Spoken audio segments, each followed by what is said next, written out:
नमस्कार, सी न्यूज़ भारत देख रहे हैं आप। मैं हूं अखिलेश पांडे। वक्त हो चुका है न्यूज़ बुलेटिन का। इस बुलेटिन में हम खबरों की शुरुआत करते हैं धार की खबर से, जहां गणेश विसर्जन में 250 से अधिक जवान हुए तैनात। आगे देखेंगे कि एटा में एक महिला ने दबंगों पर बेटी के साथ छेड़छाड़ और मारपीट का लगाया आरोप। इसी क्रम में आगे जानेंगे कि इंदौर में कैसे एक महिला डॉक्टर ने फल कारोबारी के साथ की धोखाधड़ी। ऐसी तमाम खबरों पर आई विस्तार से करते हैं चर्चा। संपूर्ण धार जिले में गणेश विसर्जन और चौल समारोह को लेकर जिला प्रशासन संपूर्ण तैयारी कर चुका है। हालांकि पुलिस तकरीबन पिछले 8 दिनों से सेना भर्ती को लेकर रात भर की ड्यूटी कर रही है। वहीं दूसरी ओर त्योहारों के इंतजाम में भी लगी हुई है। आज गणेश विसर्जन और सायंकालीन में गणेश विसर्जन चौल समारोह से निकलना है, जिसमें तकरीबन 25,000 से भी ज्यादा ग्रामीण जनता देखने के लिए नगर में प्रवेश करेगी। इसके लिए जिले में जगह जगह स्थानों पर जिला प्रशासन ने अपने राजस्व अमले के साथ साथ पुलिस सुरक्षा बल को तैनात कर दिया है। इसको लेकर धार एडिशनल एसपी देवेंद्र पाटीदार ने बताया कि संपूर्ण जिले में तो सुरक्षा की आवश्यकता के अनुसार सुरक्षा के इंतजाम किए गए हैं।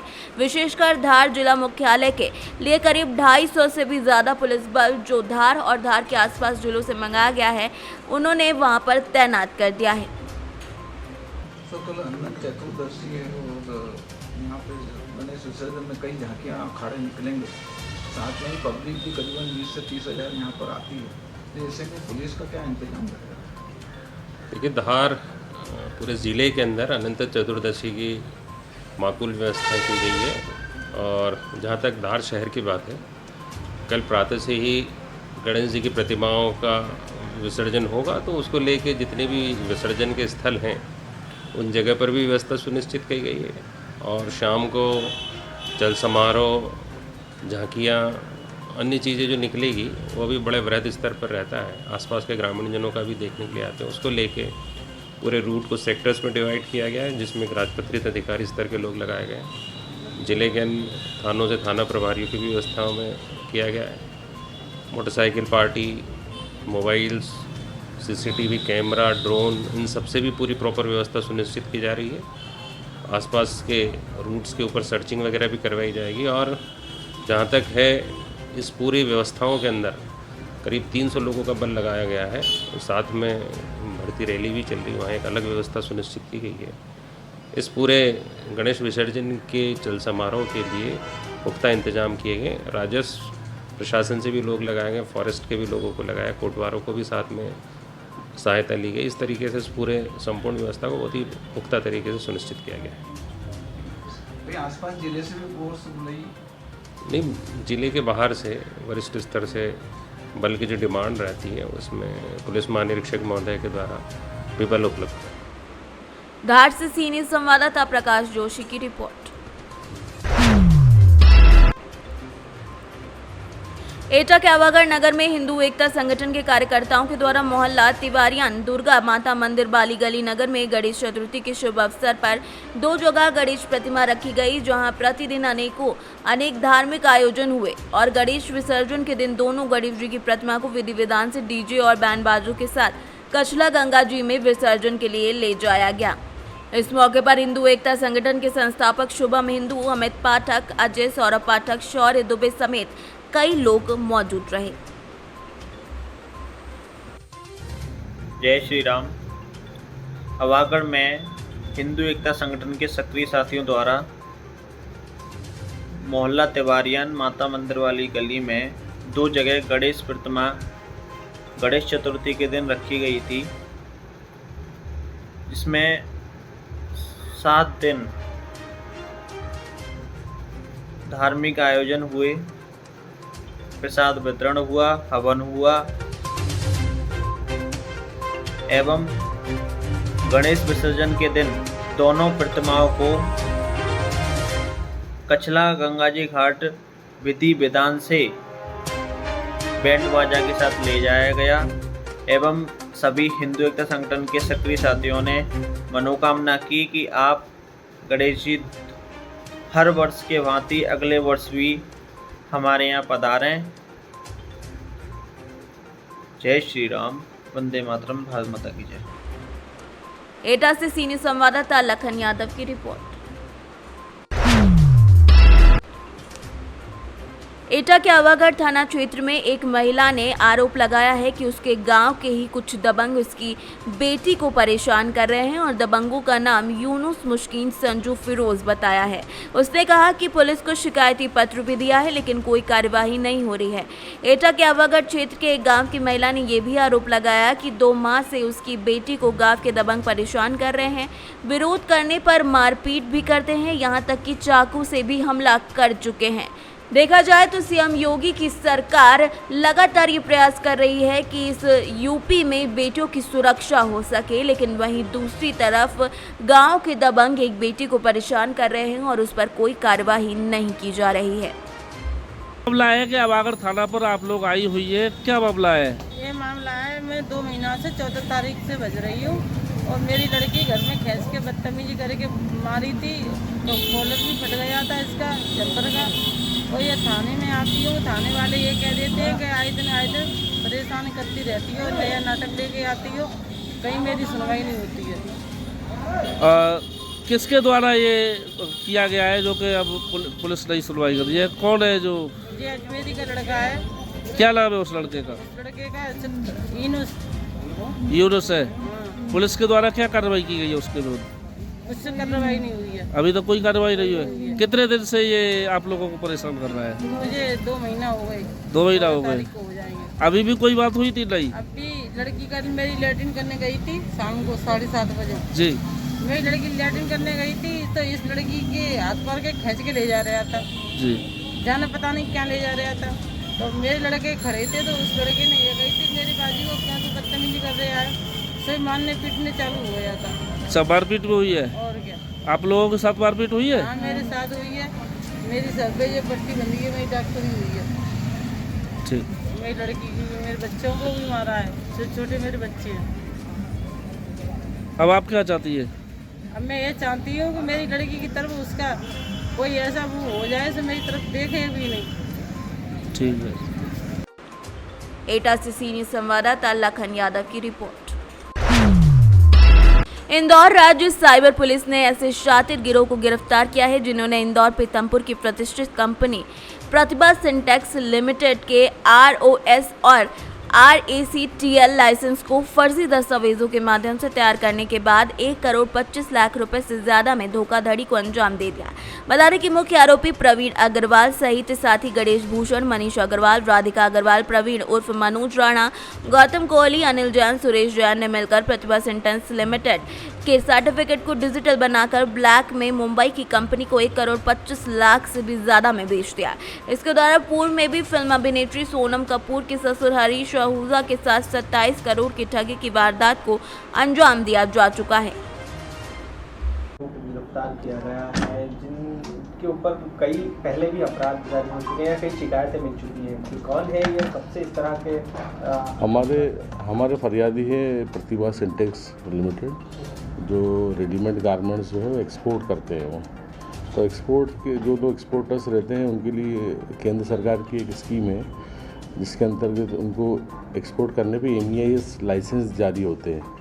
MEIS लाइसेंस जारी होते हैं और वो लाइसेंस की भी वर्थ रहती है। जब इंपोर्ट करते हैं अपन, जब वो इंपोर्ट करते हैं तो उसमें कुछ पैसे की उनको छूट मिल जाती है। तो जो फ्रॉडस्टर्स हैं उसको हम लेके आए हैं परिवार के वालों, उनकी टीम जो अन्य साथी हैं। इन लोगों ने प्रतिभा सिंटेक्स की नकली DSC डिजिटल सिग्नेचर बना के और 1 करोड़ 25 लाख के जो उनके MEIS लाइसेंस थे वो चुरा लिए थे। सर ये आरोपी पहले भी इस तरह की धोखाधड़ी की? पहले भी सोनम जो अभिनेत्री हैं सोनम कपूर, उनके ससुर की कंपनी है और उसके भी करीब 27 करोड़ रुपए के जो MEIS लाइसेंस हैं इनके द्वारा चोरी किए गए थे।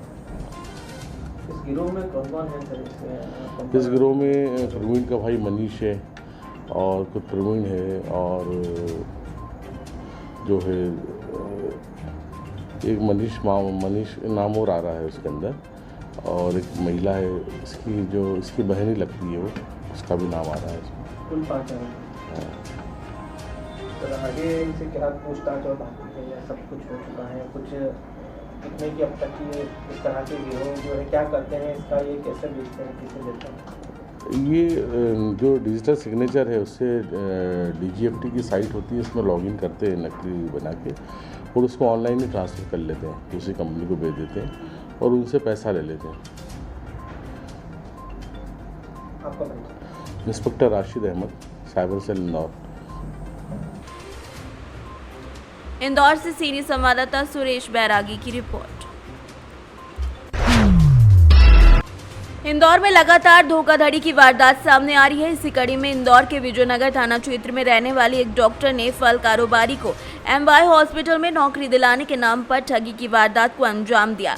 बता दें कि फल कारोबारी की तकरीबन 1-1.5 साल पहले क्षेत्र में ही रहने वाली एक महिला डॉक्टर से मुलाकात हुई। उसके बाद महिला डॉक्टर ने उसे यह आश्वासन दिया कि वो जल्द ही उसे MY हॉस्पिटल में नौकरी पर लगवा देगी और इसी के चलते उसे तकरीबन 2 लाख से ज़्यादा रुपए महिला डॉक्टर ने अपने बैंक अकाउंट में ट्रांसफर करवा लिए। इसके बाद तकरीबन काफ़ी दिन बीत जाने के बाद भी फल कारोबारी की नौकरी MY हॉस्पिटल में नहीं लगी तो उसने महिला डॉक्टर से वापस रुपए मांगे, जिसके बाद महिला डॉक्टर ने उसे धमकी दी। इसके बाद फल कारोबारी ने पूरे मामले की शिकायत विजयनगर पुलिस को की। विजयनगर पुलिस ने इस पूरे मामले में आरोपी महिला के खिलाफ विभिन्न धाराओं में प्रकरण दर्ज कर उसकी तलाश शुरू कर दी है।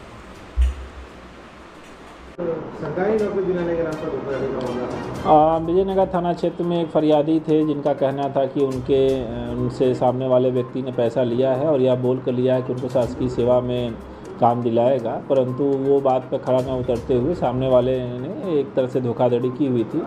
तो इस मामले की जांच पड़ताल में जो तथ्य आए हैं उनका वेरीफाई किया गया। वेरीफाई करने के बाद इसमें प्रथम दृष्टया अपराध बनने से अपराध दर्ज किया गया है। अब इस दर्ज अपराध की विवेचना की जाएगी। विवेचना में जो भी तथ्य आएंगे उस हिसाब से अग्रिम वैधानिक कार्रवाई की जाएगी। इंदौर से सीनियर संवाददाता सुरेश बैरागी की रिपोर्ट। भारतीय किसान संघ के बैनर तले झालावाड़ जिले के किसानों ने जंगी रैली निकालकर 11 सूत्री मांगों को लेकर DM झालावाड़ को प्रदेश मुख्यमंत्री के नाम ज्ञापन सौंपा। करीब 2 किलोमीटर ट्रैक्टरों की रैली किसानों के द्वारा निकाली गई। अतिवृष्टि में हुए खरीफ फसल खराब के लिए मुआवजे की भी मांग की गई। बकानी से सीनियर संवाददाता रमेश शर्मा की रिपोर्ट। भागलपुर में 2 सालों के बाद मां की ममता तो जागी, लेकिन पुत्र का दिल नहीं पसीजा और मां को अपने पुत्र के खाली बिना ही लौटना पड़ा।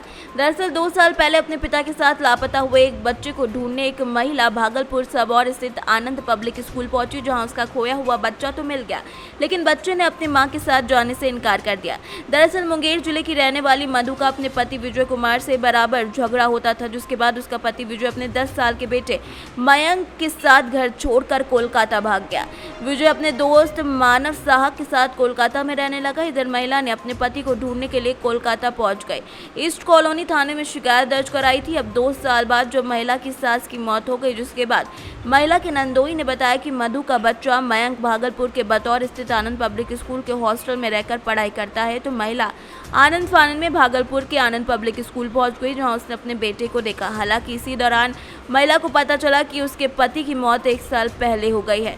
महिला अपने बच्चे को साथ ले जाने की कोशिश करने लगी तो बच्चे ने साथ आने से मना कर दिया। बेटा मयंक अपनी मां के पास नहीं जाना चाहता था। बच्चे की पढ़ाई का खर्च उसके पिता के दोस्त मानव साहा उठा रहे हैं। उसी से आनंद पब्लिक स्कूल में उसका एडमिशन करवाया गया था। महिला अपनी शिकायत लेकर सबौर थाने के पास गई, जहां इस मामले पर पुलिस ने चाइल्ड लाइन वाले को बुलाया है। सभी ने बच्चे से पूछा तो बच्चे ने मां के साथ जाने से इनकार कर दिया। इस मामले पर मां वधु देवी का कहना है कि जब वो अपने बच्चे से पहली बार मिली थी तो बच्चे ने मां को गले लगाकर रोया था। महिला ने स्कूल के शिक्षकों पर आरोप लगाते हुए कहा कि दूसरे दिन मिलने आई तो बच्चा स्कूल के शिक्षकों के बहकावे में आकर मां के साथ जाने के लिए मना कर रहा है।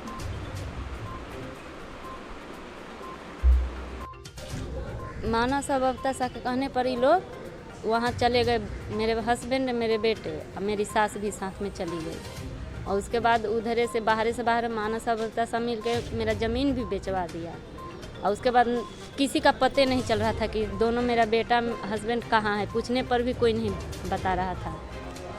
तो आज आपको कैसे पता? जब मेरी सास डेट की तब मेरा नंदोसी आकर बोले कि आप जाइएगा तब बच्चा मिलेगा। तो हम पूछे कि बच्चा कहाँ है, हमको आज तक कोई नहीं बताया। पूछ रहे हैं तो तब बोला कि भागलपुर में है। हम बोले कि हमको ले चलिए तब ना हम जानेंगे कहाँ है, कौन सा स्कूल में है, आप लोग जानते हैं। तब वो लोग हमको ले आया। आज अभी क्या फैसला मिला? बच्चा वहाँ से यहाँ आ गया। आपका परिचय दीजिए। मेरा नाम मधु कुमारी है। पति का नाम? विजय कुमार। बेटा का नाम? मयंक कुमार। क्या एज है? मेरा बच्चे का एज क्या है? वहीं 10 साल। कहाँ के रहने वाले हैं आप? नया गांव जमालपुर ठकुरबाड़ी रोड। मतलब हम लोग को बहुत ज़्यादा जानकारी अभी नहीं है। अभी बाल कल्याण समिति का दिशानुसार बच्चे को बाल गृह में रखने के लिए हम लोग जा रहे हैं। बच्चे की कस्टडी में? जी।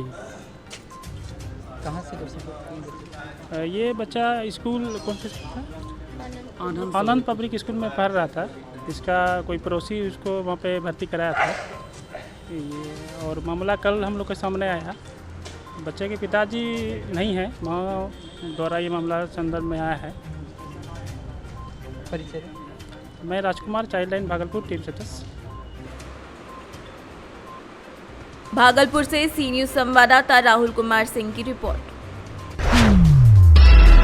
बटियागढ़ थाना अंतर्गत आलमपुर गांव में आकाशीय बिजली गिरने से 2 लोगों की मौत हो गई। बताया जा रहा है कि ये 2 लोगों में से एक 25 साल का था, बल्कि दूसरा 12 साल का बालक था। आलमपुर गांव में स्टैंड के पेड़ के नीचे खड़े थे, तभी पानी गिर रहा था कि अचानक से तेज गड़गड़ाहट के साथ आकाशीय बिजली गिरने की वजह से उसकी चपेट में आ गए और इनकी हालत गंभीर हो गई। जैसे ही घटना की जानकारी 108 जननी को लगी तो मौके पर पहुंची, तो वहीं घायलों को उपचार के लिए बटियागढ़ सामुदायिक स्वास्थ्य केंद्र लाया गया, जहां पर डॉक्टरों के द्वारा प्राथमिक उपचार करने के दौरान ब्रजमोहन अहिरवार, जिसकी उम्र 25 साल थी, और गज्जू अहिरवार, जिनकी उम्र 12 साल थी, दोनों को मृत घोषित कर दिया गया। बटियागढ़ के आलमपुर गांव में आकाशीय बिजली गिरने से 2 लोगों की मौत हो गई है, जिसमें एक युवक है और एक 12 वर्षीय बालक है। यह बहुत ही हृदय विदारक घटना है। इस घटना में मृतक के परिवार को भगवान दुख सहन करने की क्षमता दे और शासन स्तर से जो भी बन सकेगा उसका मैं पूर्ण रूप से बहुत जल्दी से जल्दी सहयोग। किस गांव से हैं? ग्राम आलमपुर से। क्या घटना हुई है? हम सर मजदूरी करते हैं। क्या घटना हुई है? ये घटना हुआ कि 12 हो रही थी, 12 तड़को जैसा ही वो ऊपर से डायरेक्ट गाज टाज में गिरी से 2 ही डायरेक्ट भी खत्म ही हो गए। कहाँ लेकर आए? सर बटियागढ़। कितनी उम्र होगी? 25 साल बड़े की है और 12 साल की उम्र है, हल्की बारी की है सर। क्या क्या नाम है उनके? सर एक का ब्रजमोहन, एक का गज्जू। आलमपुर से 2 पेशेंट आए हैं, आकाशीय बिजली के कारण उनकी मौत हो गई। यहाँ पे लाए गए तब ब्रॉड डेथ। और कितनी उम्र? एक की 27 साल है, एक 12 साल।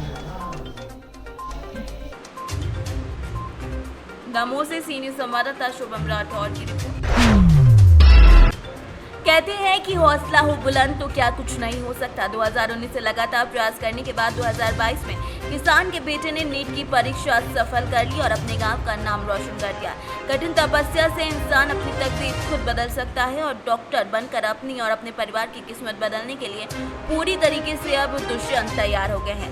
जनपद संभल के बैजोई नगर की कुछ दूरी पर स्थित एक गाँव बहापुर पट्टी निवासी मुन्नालाल के बेटे दुष्यंत ने नीट की परीक्षा में सफलता प्राप्त की है और अपने गांव और अपने परिवार का नाम रोशन कर दिया है।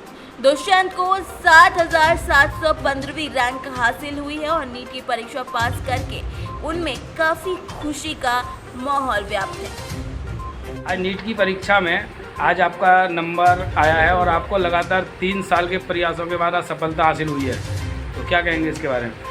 मेरा नाम दुष्यंत कुमार है। मैं नीट 2022 में 7,717 रैंक हासिल करके अपने गांव का नाम रोशन किया है और अपनी सफलता के श्रेय में अपने मम्मी पापा और पिता को। अच्छा, इसके बाद आपका क्या विचार है? विचार यही है, मतलब डॉक्टर बनकर गांव की सेवा करना है और बस। अच्छा, मास्टर डिग्री में किस तरफ जाना चाहते हैं? न्यूरोसर्जन। न्यूरोसर्जन। आगे का प्लान क्या है? न्यूरोसर्जन में आगे मतलब अपना करियर बनाना चाहता हूँ। संभल से सी न्यूज़ संवाददाता सोनू वार्ष्णेय की रिपोर्ट। फिलहाल के लिए इस न्यूज़ बुलेटिन में इतना ही। देश दुनिया की तमाम खबरों के लिए देखते रहें सी न्यूज़ भारत। हर खबर आपके साथ, आपके हाथ।